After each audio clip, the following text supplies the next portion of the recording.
I can't believe you've been thinking about me this much. Thanks for forgiving me. With these words, my husband tightly grasped the hand of his affair partner right in front of me. As I watched the two of them basking in apparent joy, I secretly smirked. Enjoy your fleeting dream together. I can't wait to see their faces twist in shock. My name is Molly, 29 years old. I met Pat at a mixer, and we're now in our 4th year of marriage. Pat works in sales for a typical company, and when he returns home always varies. About 3 years ago, he started coming home in the early morning every Friday. I immediately suspected infidelity. He would always be gazing at his phone when at home, and sometimes a foolish grin would cross his face. He would hastily hide the screen when I walked behind him, and sometimes there was a scent of women's perfume. "What are you looking at? You seem happy," I once asked him, testing the waters. Nah, the stocks I bought recently are doing well. I'll get a cake after work next time. What do you want? Such lies can't last for long. What confirmed the affair was a woman's earring that came out of Pat's pocket. When I confronted him, he immediately confessed. I will never do it again. It was just a momentary lapse of judgment. Please forgive me. Molly, you're the only one I love. At this point, 3 months had passed since I first began to suspect his infidelity. A momentary lapse for 3 months? I can't believe you even after hearing that. Let's get a divorce, I declared, but Pat clung to my leg. Night after night, he would go on about how much he regretted it, how much he thought about me, eventually shedding tears. Watching him, I sighed and decided to forgive him. I won't let you off next time. I gave him a stern warning, and we set some ground rules. Firstly, he must contact me whenever he's going to be late due to work. After work, he must return home directly, and if he wants to stop by somewhere, he needs my permission. It may seem controlling, but it's to prevent the same mistake from happening again. I set these conditions to alleviate at least some of my anxiety. If that's what it takes to be forgiven. Pat agreed without hesitation. I was hoping that with this, Pat would reform, and we could eventually become a loving couple again. After all, he was the person I decided to spend my life with at one point. Although the wounds from his betrayal hadn't fully healed, I held on to hope for the future and decided to continue my relationship with Pat. However, even if he says such apologies, he's still a man who was intimate with another woman behind my back. Thinking about it just filled me with disgust. For a while, I decided to sleep in a separate bedroom from Pat. Half a year has passed since Pat's infidelity was discovered. He was diligently following the agreed conditions, but lately it seems like Pat is taking the agreement lightly. Why didn't you let me know you'd be late?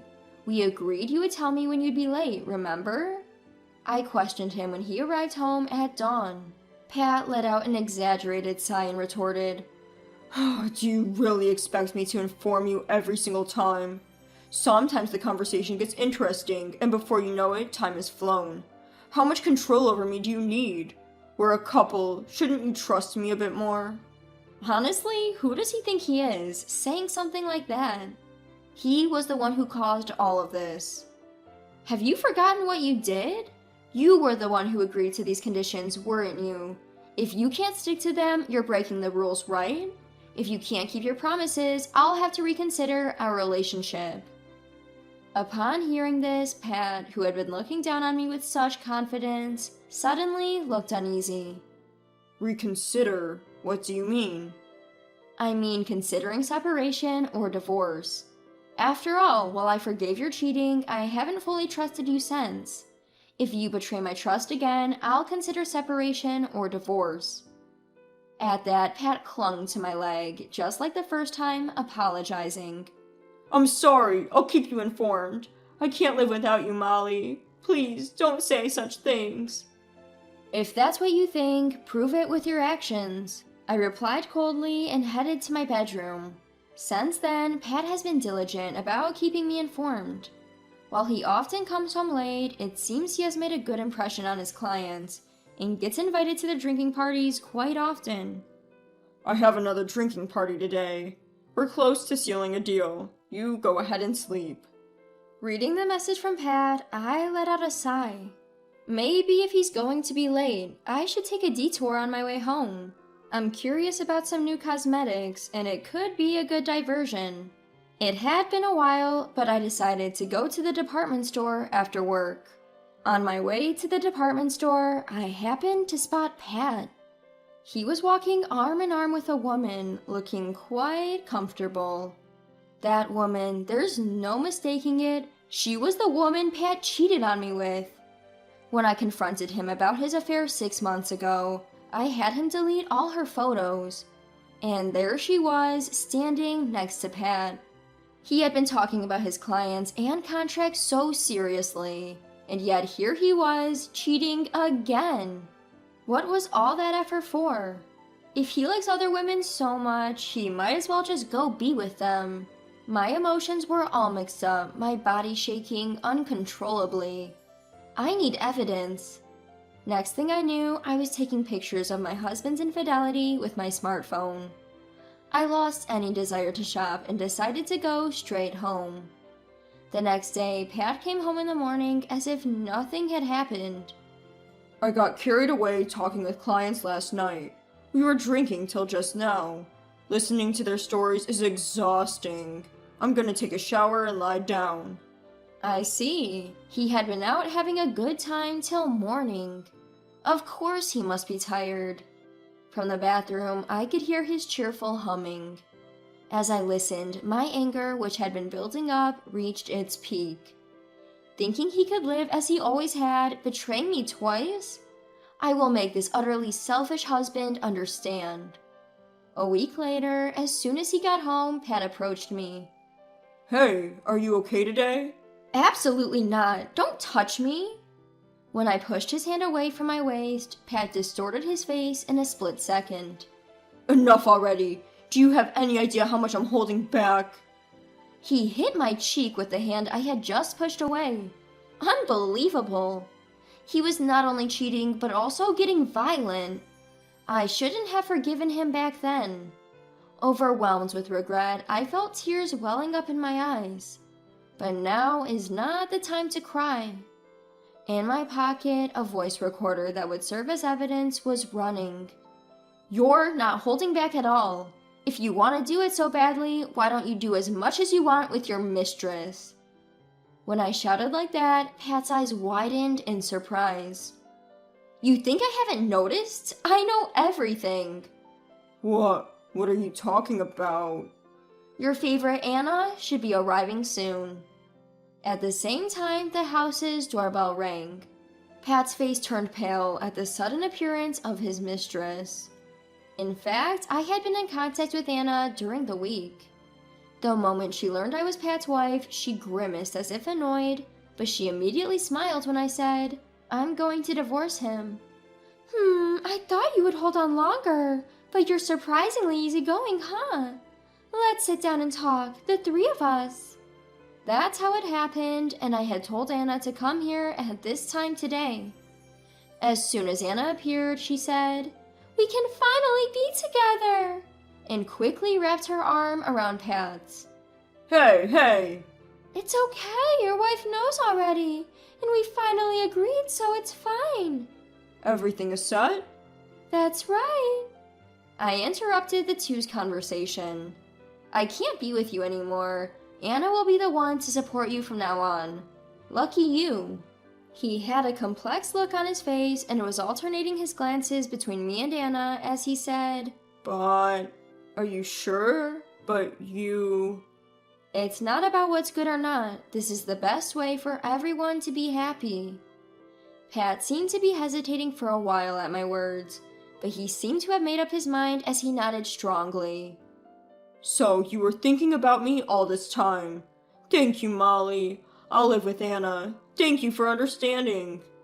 Whether he misunderstood something, he took Anna's hand and squeezed it strongly. The two of them were so engrossed in their own world, it was as if they had forgotten I was there. Looking at their happy faces, I felt contempt anew. But their smiles would distort soon. Thinking about it, I couldn't help but grin. It's a shame that I won't be able to see what happens to these two from now on. I should have planted a camera. Well, I do have a voice recorder to record their conversations. I handed Pat the divorce papers, made him sign and put a seal on it, and packed up my small items. The movers will come for the rest of the stuff tomorrow, so see ya! With that, I said goodbye to the house I had lived in for 4 years. It was such an anticlimactic ending. 2 weeks later, a call came in. It was Pat. The time had finally come. I picked up the phone with a grin. Hello? Hello, Molly. A person claiming to be your lawyer just came by. What's going on? You said you were forgiving me, right? I didn't hear anything about alimony. That's right. Right after divorcing Pat, I had visited a law firm. I took pictures of the affair I had been recording when I called Anna to the house, and of course, the moment Pat laid his hand on me was also recorded. There was plenty of evidence, so I was able to get a notarized statement immediately. Still, I felt uneasy with just a notarized statement, so I asked the lawyer to visit him directly. I already received a report from the lawyer, so I was eagerly waiting for a call from Pat. I can't afford to pay alimony. This is out of the blue. I could tell how flustered he was, even over the phone, but I calmly replied, I never said I would forgive you, did I? It's pretty obvious you'd be asked to pay alimony after having an affair, don't you think? Plus, you raised a hand to me. What? Wait a minute. Yes, I shouldn't have hit you in the heat of the moment, but things were settled between you and Anna, right? Isn't that why you called Anna to the house? Pat began to talk rapidly. I watched him, ridiculous as he was, and told him with a triumphant tone. I continued, How dare you cheat on me behind my back and still think you can walk away unscathed? Do you think things are settled between Anna and me? What gave you that impression? How about you stop conveniently interpreting things in your favor? Let's talk about this, Molly. I forgave you once for your infidelity, but there won't be a second time. I was certain that even he, in his foolishness, would understand the gravity of the situation now. But contrary to my expectations, Pat exploded. You've got to be kidding me. If I knew it would come to this, I would never have chosen Anna. You deceived me. How many times does this man need to disappoint me before he's satisfied? As I stood in disbelief, unable to respond, I heard Anna's voice coming from the other end of the phone. What do you mean by that? Didn't you want to be with me? You told me I can't be with you because my wife won't divorce me. You deceived me too. Apparently, things were getting heated on the other end of the line. It's a shame I couldn't witness it in person. I don't have the money to pay compensation. You should pay it. I don't have that kind of money either. Pay your own share. You're the reason we're in this mess. You should apologize. No, you should apologize. Their argument continued like this until Pat finally shouted at Anna. Just shut up. Right now, I'm talking to Molly. Then, lowering his voice, Pat made an unbelievable proposal. I'll break up with Anna. Let's start over, Molly. I realized it's you whom I truly love. I can't live without you, Molly. I made a mistake. Please forgive me. Let's start over. The nerve of him to say something so self-serving. I can't believe I wasted 6 months of my life showing leniency to such a fool. With all the volume I could muster, I yelled at Pat. Listen here, if your apology solves everything, we wouldn't need lawyers. Start over with you? The very thought makes me want to vomit. Whether you break up with her or not is irrelevant to me. I don't have the slightest intention of getting back together with you. And I absolutely will not cancel the compensation claim. Don't you dare contact me ever again. Wait, please. Molly.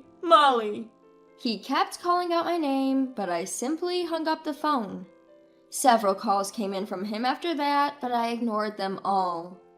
Meanwhile, I found out the compensation of $35,000 and $15,000, a total of $50,000, had been deposited into my account.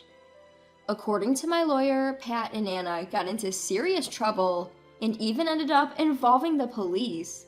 They both insisted that they were the victims and were only telling lies to protect themselves, leaving the police at a loss.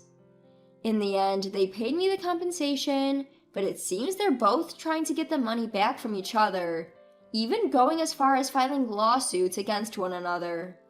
A man who cheats on his wife without a second thought, and a woman who willingly gets involved with a married man. A fitting end, indeed. As for me, I took this opportunity to quit my job and move to a quieter place in the Vermont countryside, which I had been eyeing for a while. I think I'll take it easy, away from the hustle and bustle of the city for a while.